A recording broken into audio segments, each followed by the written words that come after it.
శోధన సహించువాడు ధన్యుడు, అతడు శోధనకు నిలిచినవాడై ప్రభు తన్ను ప్రేమించు వారికి వాగ్దానము చేసిన జీవ కిరీటము పొందును.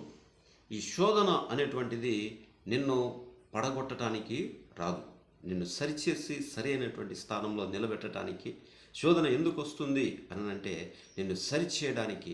శోధన ఎందుకు వస్తుంది అని అంటే నిన్ను విలువైన పాత్రగా మలచడానికి.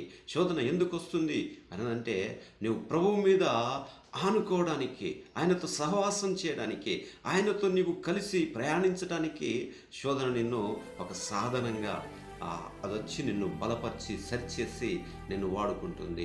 అలాగనే మనం పేతురుపత్రికలో చూసినప్పుడు మొదటి పేతురుపత్రిక 1వ అధ్యాయము 7వ వచనంలో పేతురు గారు జ్ఞాపకం చేస్తూ ఉంటాడు. ఏమనంటే మన విశ్వాసము ఎటువంటిదట, అది సువర్ణము కంటే అమూల్యమైనటువంటిది, సువర్ణము కంటే విలువైనటువంటిది.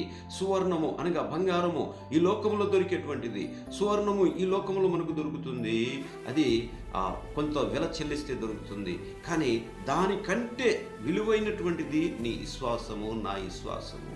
అయితే ప్రభు ఏమని జ్ఞాపకం చేస్తా ఉన్నాడని చూస్తే, నువ్వు ఎంతగా శోధింపబడితే అంత విలువైనటువంటి వ్యక్తిగా, ఎంత శోధింపబడితే అంత బలమైనటువంటి యోధుడుగా నువ్వు మార్చబడతావు. నువ్వు ఎంత శోధింపబడితే దేవుని దృష్టిలో అంత గొప్ప విశ్వాసిగా ఉంటావని చెప్పేసి లేఖనం జ్ఞాపకం చేస్తూ ఉంది. అయితే సువర్ణాన్ని ఎంత వేడి చేసి ఏడి చేస్తే అంత గొప్ప పరికరంగా తయారవుతుంది.